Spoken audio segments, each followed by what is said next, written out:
Hello everyone, আমি Payel. Pamper with পায়েলের একটা নতুন ব্লগে তোমাদের সবাইকে স্বাগত জানাই। আসার পর থেকে তো প্রচুর গল্প করলাম, কিন্তু এখন ফেরার টাইমও হয়ে গেছে। এখন সন্ধ্যা 7:30 মতন বাজে, এখনই বেরিয়ে পড়তে হচ্ছে।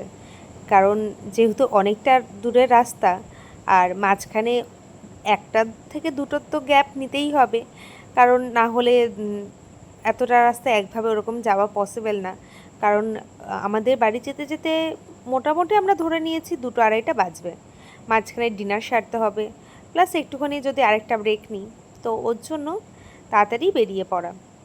মনে হচ্ছে কি যাতায়াতেই পুরো সময়টা বেরিয়ে গেল। আর একটা দিন যদি থাকতে পারতাম তাহলে খুব ভালোই লাগতো। আর এখান থেকে সাথে করে কি নিয়ে যাচ্ছি জানো?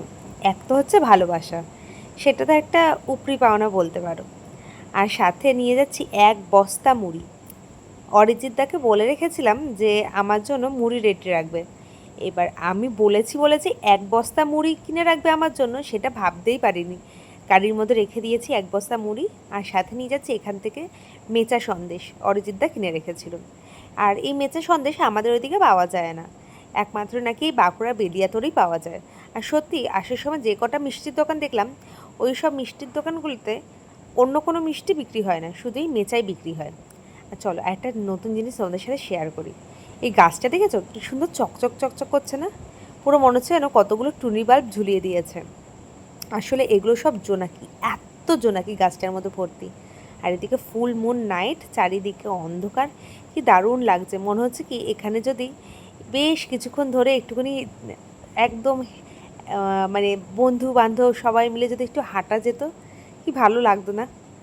আর এটা হচ্ছে সেই সকালের রাস্তাটা, যেটা এখন একদম পুরো ঘুটঘুটে অন্ধকার, দু সাইডে জঙ্গল, আর আদার্স কিচ্ছু সেরকম দেখা যাচ্ছে না, শুধু দূরে চাঁদটাকে দেখা যাচ্ছে। আর এই রাস্তা দিয়ে তো গাড়ি সেরকমভাবে চলেই না, প্লাস মানুষজনও সেরকমভাবে দেখা যায় না। শুধু আমরা যাওয়ার সময় এখন দুটো শিয়াল দেখতে পেয়েছি।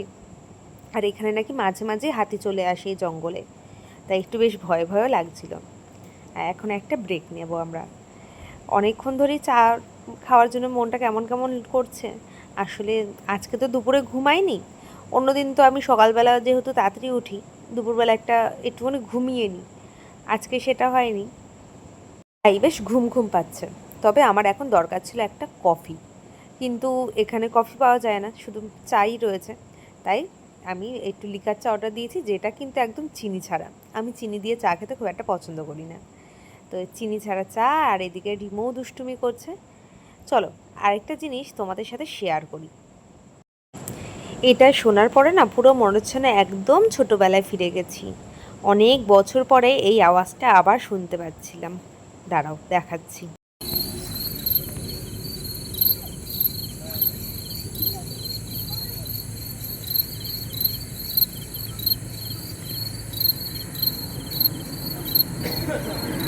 এই ঝিঁঝি পোকার আওয়াজটা শুনে সে ছোটোবেলার কথা মনে পড়ছে। যখন গরমকালে কারেন্ট চলে যেত, আমরা যখন লুকোচুরি খেলতে বেরাতাম, তখন এই আওয়াজটা শুনতে পেতাম। বহু বছর পরে আবার এই আওয়াজটা শুনতে পেলাম। আর রাস্তাতেও এখন দেখছি একদমই জ্যাম নেই। এক তো রাস্তা খুবই সুন্দর, আর খুব একটা বেশি গাড়ির চাপও নেই, তাই মোটামুটি আমাদের গাড়িটা ভালো স্পিডেই রয়েছে। আর এদিকে অনেকটাই রাত হয়ে গেল, খিদেও পেয়ে গেছে। রিমোর জন্য অরিজিৎ দাদের বাড়ি থেকে ভাত করেই নিয়ে এসেছি। আর বাইরে এখন আমরা রেস্টুরেন্টে চলে এসেছি খাওয়ার জন্য। প্রীতম এখানে অর্ডার দিয়েছে ধোসা, আর আমিও ধোসা খাচ্ছি। তবে আমি প্লেন ধোসা নিয়েছিলাম, প্রীতম নিয়েছিল মশলা ধোসা। আর আশিসের জন্য অর্ডার দিয়েছিলাম দই বড়া। ওর নাকি ধোসা খেতে ইচ্ছা করছে না, ও দই বড়া খাবে। আর রিমোর সাথে একটু দুষ্টুমিও করছিল ওর পাপার সাথে।